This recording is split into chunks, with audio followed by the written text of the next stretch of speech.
my job entails dealing with people's financial affairs, making sure they're all set up for life's misadventures and death.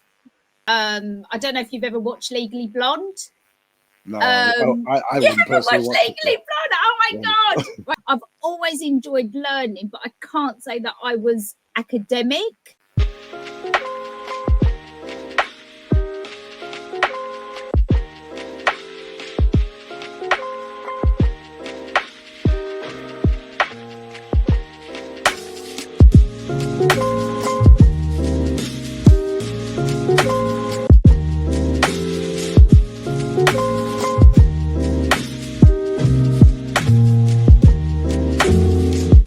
Hi guys, welcome to Entrepreneur Insight. On this week we have Diane, and we're going to let her tell you all about herself and where she's going in her work in terms of where she started from and where she wants to get to. And we let her tell you the stories on Entrepreneur Insights because it gives you a background into what the individuals like and how they became successful in their job. Please welcome Diane. How are you doing, Diane? Hi, Peter. Hi, I'm really good. How are you? I'm fine. So, Diane, tell us about your business, where you started from and how you got into it. Okay, so I am a legacy designer. So that's my little spin on being an estate planner. So basically, my job entails dealing with people's financial affairs, making sure they're all set up for life's misadventures and death, and helping families after their loved ones have passed away. So it's quite an intense job, but it's very, very rewarding because you know that though there's not that physical service that's been given at the end, there's that peace of mind which is totally priceless. Okay, tell us how you got into this. Because did you? How long have you got? That's all. We've got a while. Yeah, but so how did it start? For instance, was this the first job you did from school? No. So no, I started at 14 working in a hairdresser's as a Saturday job. I left school at 16 with 1 GCSE in French, of all things. And my thinking at the time was, I don't really know what else I want to do. I've already spent 2 years, with a Saturday job part-time in a hairdresser's. Let me roll with it. Let me get some skills. Let me get a qualification. And then if I don't want to do it, I can always leave. And many years later, I'm still doing hairdressing. Oh, right. Okay. Yeah. Yeah. So I stuck with it. I like the color of your hair. Thank you. Yeah. I can see. Yeah. Okay. Thank you. So yeah, I stuck with it. It served me very, very well when I had my children. I was able to bring them round with me to do private hair. Whenever I was out of work, out of the salon, there was always some private work to do. So it served me very, very well. And then we get to a point where things changed in my life. I went through a divorce. Okay. I had 2 very, very small children. I had a 17-month-old and a 2.5-year-old. And at the time I was working part-time in hairdressing, and I just sat there and I thought, how am I going to bring up 2 kids on a hairdressing wage? I just couldn't see it. I mean, I've always enjoyed learning, even through doing my hairdressing. I did, now courses, advanced hairdressing. I actually qualified to teach hairdressing as well. So I've been a bit of a geek that way. I've always enjoyed learning, but I can't say that I was academic. Right. But I enjoyed absorbing information. Right. And learning new skills. So I don't know if you've ever watched Legally Blonde. No, I wouldn't personally watch Legally Blonde. Oh my God! Right, you have to go and watch that as soon as we finish. Okay. So basically, Legally Blonde is a very simple blonde girl who decides to impress her boyfriend. She's going to go to law school. That wasn't exactly the case with me, but there's this bit when she did her interview video where the panel sat there and said, do you think she just woke up one day and decided to go to law school? Mm-hmm. And that was pretty much me.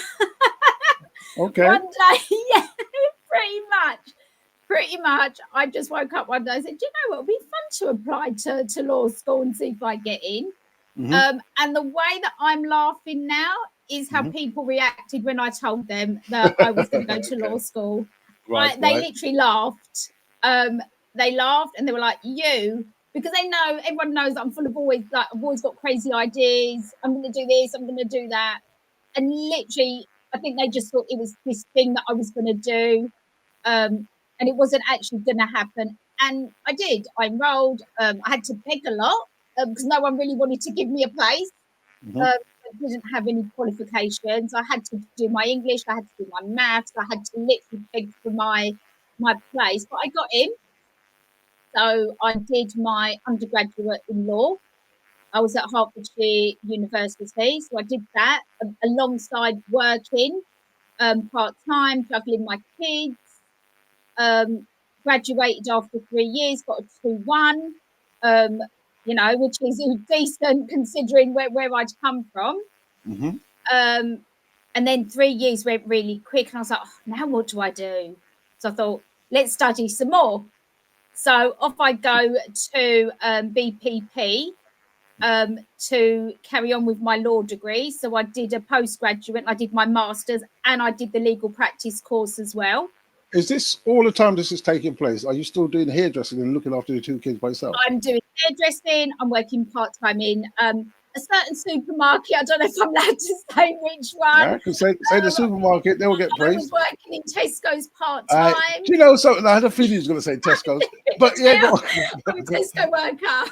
Right, go on. So bringing up the kids, working part-time in Tesco's, evenings, doing my hairdressing as well, juggling the studying, trying to do everything. Right. And those 2 years were coming to an end. Mm-hmm. And I was sitting there and I'm like, I've done like 5 years of studying. I've studied law and I've studied various bits of law, lots of different areas of law. And I'm sitting there, we're literally on the last module after 5 years. I'm sitting there on a Saturday now in the classroom thinking, oh, where am I going to go with this? And I remember we were sitting there and we were doing private client. So this is all about estate planning and Yep. wills and inheritance tax. Yep. And I'm sitting there and I'm doing all these calculations, working out people's taxes, these scenarios, these make-believe scenarios. Yeah. And I'm working out all the taxes. And literally a light bulb went off. And I don't know if I'm allowed to swear on this. Talk however you want to say. Go on, say whatever you feel like. Literally sat there and went, wow, people need to know this shit. And I'm going to be the one to tell them. Yep. And that was literally almost, coming up to the end of 5 years of studying was my aha moment. This is what I'm going to do. Okay. So, if people are thinking, well, hairdressing, law, how? Yeah, I was going to ask you that. It's those people skills. Right. It's all those people skills that I've developed in hairdressing, building those relationships, people confiding in you. I just stand and people will just tell me all their stories without me even asking. And it's exactly the same in what I do. So it's sort of like very similar to a barber shop where people just reveal secrets about their lives and they have gossip. And feel free to talk in a safe environment. Are they confiding in you? Okay. Yeah. And I find, I don't know what it is about me. I can be just walking around the supermarket. Someone will just start talking to me and start revealing everything. I'm like, oh, hold on a minute. How do you know? How do you know I'm this kind of person that's quite accepting of that? Right. So it's, I've taken those skills because I get asked all the time, how have you gone from hairdressing to doing wills? And I'm like, it's because I want to help people. It's because I feel that I'm good at listening. I don't judge. I take everything in and I'm I've always been a helper. I've always wanted to give advice. So it just works really, really well together. Okay. So you're doing wills and you're helping people who have died. Okay. Well, And on the way on, and thereafter, yeah. So it's on, a life journey, yeah. well, tell us about that on the way. Do you ever come across anything peculiar, strange requests from anyone? Like bury my husband in a box or something. I don't care about the coffin. It's just a box. I was gonna say, yeah, the when we get to the bit about the, how do you want your funeral? I think people feel a bit uneasy talking about it, so they do tend to use humour to sort of get over it. You've got to know your audience. We have to put that aside sometimes, and I deal with people that are very, very close to death, and at that point, it's very emotional, and I really don't like asking the question of what are your funeral wishes, because that potentially that could be in a couple of weeks' time. But the people that it's way in the future, they don't really want to think about it, so they kind of use humor to, I've had a couple of people say, do you know what, feed me to the dogs, chuck me in the bin. Because I think people really begrudge the prices of funerals, and they're thinking, hold on, I'm going to be dead, and now I have to pay all these thousands of pounds to be disposed of. So, yeah, nothing strange. Some nice things about, wanting to be scattered in a certain place because, there's memories there, or they want to be buried with their loved ones. But it's always the bit where people get quite uneasy and they try and, and some people just don't want to talk about it. So what are your prices like? Is there a price range? Does your price range from different? What's your price range type thing? Okay, so I'm not a cheap will person. So when you're scrolling through social media, there are a lot of adverts out there that are grabbing your attention. Get your will for free. Get your will for £100 and something. It's all attention grabbing. In my opinion, those kind of wills are a bit like flying with Ryanair. You see one price on the front, and then when you get there, it's like, have you got kids? Yeah, I've got a couple of kids. That's going to be £50 extra. Right. How many beneficiaries have you got? I've got 5. Oh, that's going to be another £100. So before you know it, you've had all these add-ons that you weren't, anticipating, because you've seen this, £59 will. But that's because that is to get your attention. So my prices are a lot more transparent. Okay.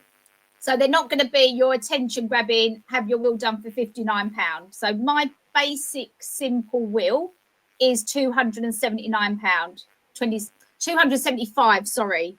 Okay. So no VAT. Right. There's no VAT, but it is your basic fee. So if you've got kids, it doesn't change. If you want to leave specific gifts to various people, it doesn't change. If you've got various people that you want to share your estate to, it doesn't change. The only thing that changes is if you want asset protection. And this is where people want a little bit more than a simple will. This is where people say, do you know what? I'm a little bit worried that if I was to die young, my spouse may go off and remarry, and then my estate is going to go sideways. So that is a completely different conversation. And normally, if I'm having that conversation with an 80-year-old, and I'm saying, well, if you die, your spouse can go off, get remarried. Well, that always, leaves them in hysterics. And usually I get I get married again. So do you ever get people that say things like, if I die, don't give my money to the husband, just give it to the one child, or something like that? Or do you ever come across things that raise your eyebrows, that think, oh, wow, this is a bit strange? Do you ever get any of them? Normally they're quite generous with the husbands. Normally they're quite happy for their estate to go to their husbands, but they might have that concern, well, what if they get remarried? So we don't need to worry about that, because there are mechanisms that we can put in place. So you know, they don't need to worry about that. And my thing is always with my clients, please be honest with me. Mm-hmm. The more honest you are with me about your fears, about your worries, about your concerns, the more I can help you, because there are things that we can put in place. So going back to the prices, just very, very transparent. You know, it's not your £59, Will. It is £275, but it is all in. So for that, you know, depending on location, you get to see me in person.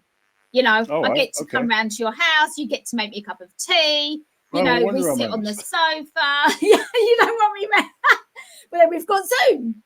We've got Zoom. But, you know, when you've got the older generation who are technophobes and they don't want to communicate, you know, via video, and they want someone to come round. So they get all that. They get the phone calls, they get the correspondence, they get to deal with me right to the end, where I literally turn up to their house and say, right, this is all done, let's get it all signed off. Okay, so you're there from the beginning till the end, in a way. People are stuck with me. I come with a warning.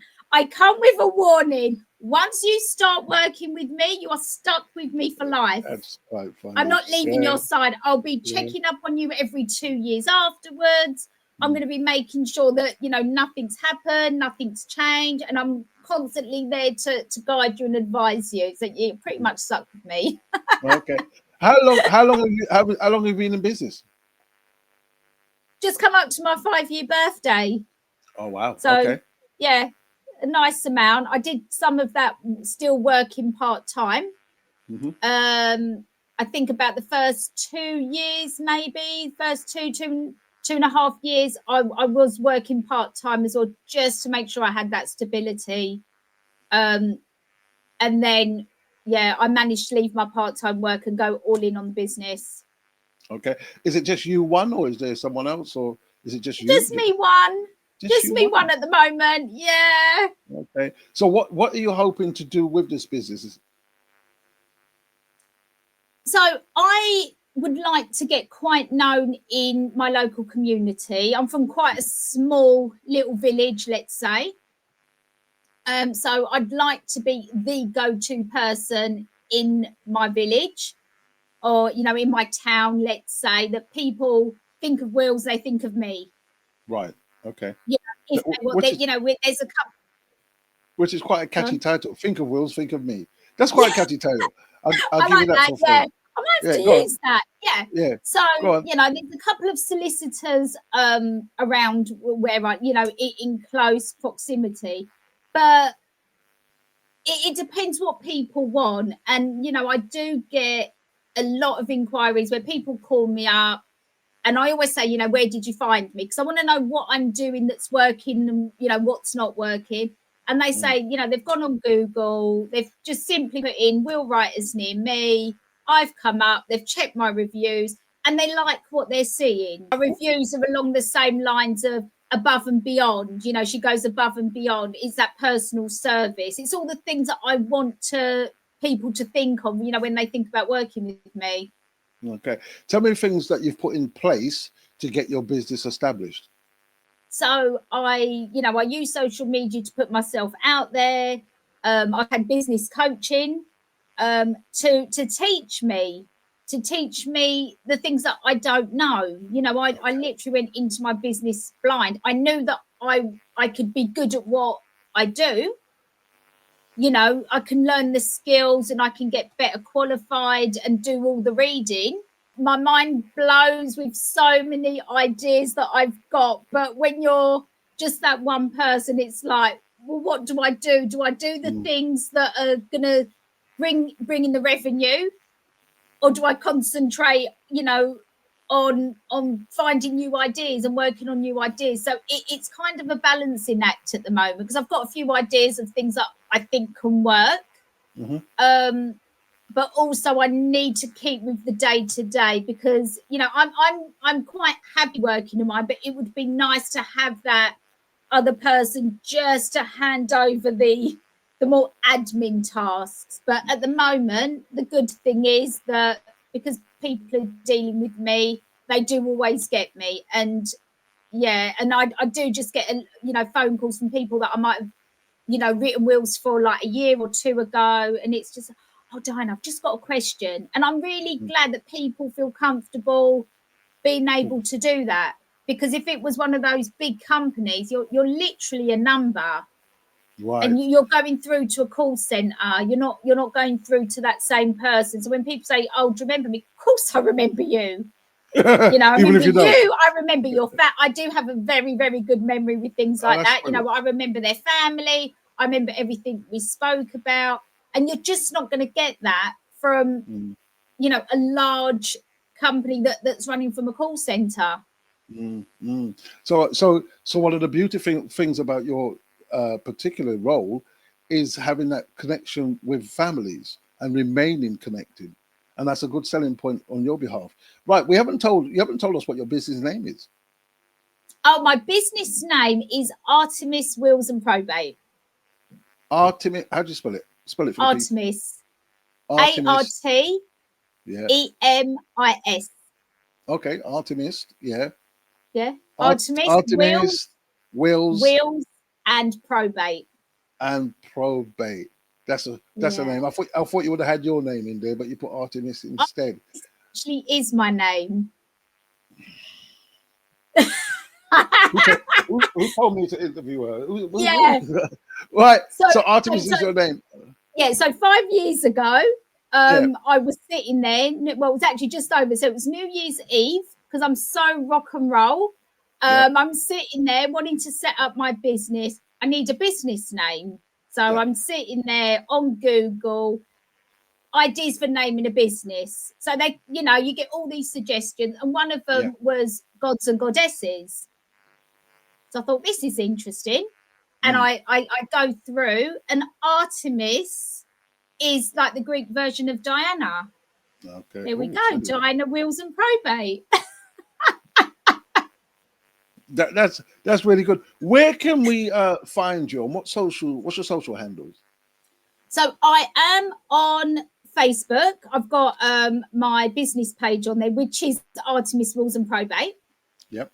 I am on Instagram. So I started on Instagram with Artemis 2020, I think it was. And then recently I've going through, I don't know about a rebranding, but just a different identity for myself, which is where the legacy designer was born. Because it just sounds more interesting. And for me, it is designing your legacy. You know, we've got the lasting powers of attorney for when you're alive, but you may have lost mental capacity. We've got the wills for when someone dies. We've got the probate for the family afterwards. And I'm also training to become a funeral celebrant. So it's literally the whole thing to do with death. Anything bad happened to your life? Because you got the whole thing about death. Do you know what? I don't want to say this, but it's going to be, I'm going for that. It's almost like a one-stop shop, if you know what I mean. But I hate that saying, but it's almost like, well, come to me and you're going to be sorted. You only need to know one person. You only need to know me, because once I've done my wedding training as well, I can even marry you. She wants to marry them and then have the will for the husband and wife to kill themselves off.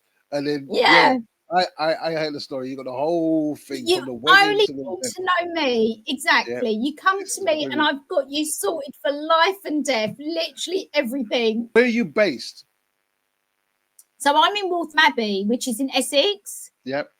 I'm literally, it always throws me when people say, like, where do you live? Where are you based?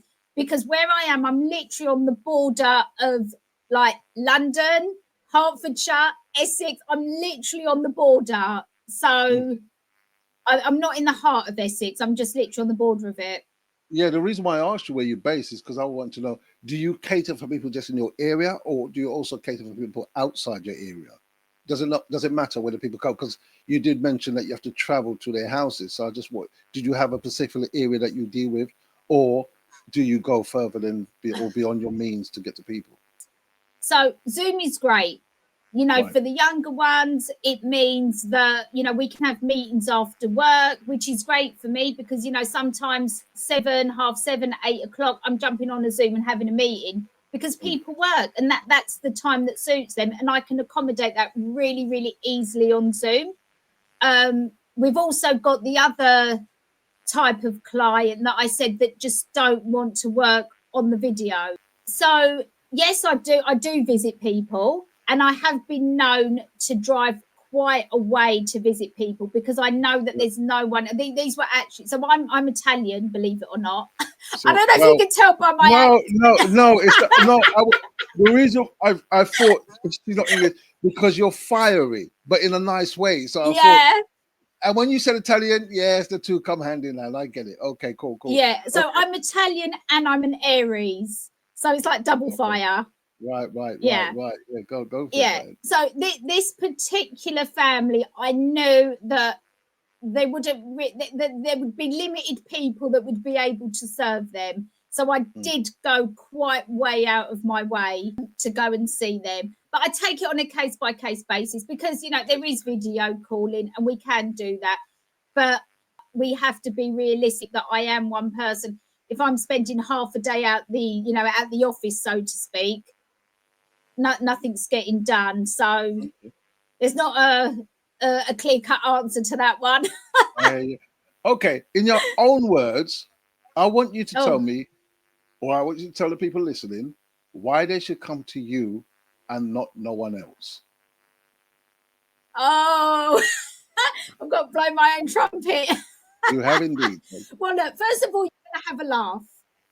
Okay. Do you know what I mean? It's going to be fun because no one wants to deal with it. You know, people, if someone's selling cakes and balloons, it's fun stuff. You know, it's great stuff. Everyone wants to deal with that, booking holidays. I don't deal with something that's very glamorous, but I deal with something that's really, really important. So if we can meet for a couple of hours and we're going to be literally laughing the whole way over through something that's quite dull and quite boring and quite serious, I think already that you're onto a winner with that one.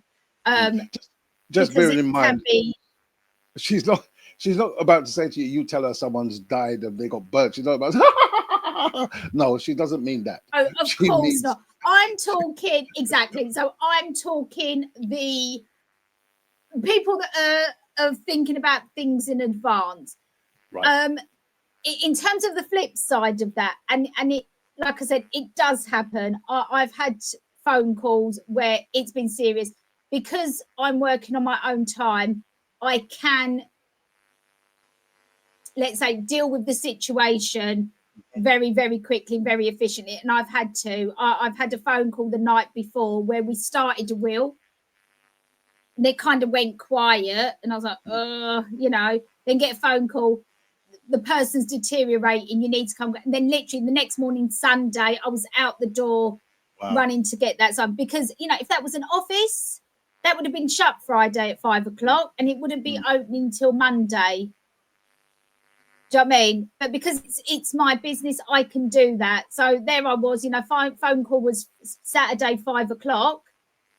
But by Sunday, 10 o'clock, I was out racing down there to get that will signed. So, you know, like I say, I make it lighthearted. I know my audience. I know when, you know, we can take that lighthearted route and when it's got to be that sympathetic, let's get the job done. And, you know, but the positive thing is that when that does happen and, it could be a week later, 2 weeks later, they know they've got me to come to. Because they get very overwhelmed. You know, what do I do now? You know, they're grief-stricken. You know, even though, the death was expected, it doesn't mean they go, oh, yeah, well, we knew that was going to happen. Of course it's going to hit them. You know, this person that they've cared for day in, day out, you know, through their end of life, all of a sudden isn't there. And they just don't know what to do. And they know they can jump on the phone and say, well, what do I do? Where do I start? And I know that I can guide them through that. They don't have to think about having to get on the phone, speak to a stranger, and then explain who they are. They can just say, it's me. Yeah. and I Yeah. know who they are, and I can help them. Has any moment in time, has anyone affected you emotionally?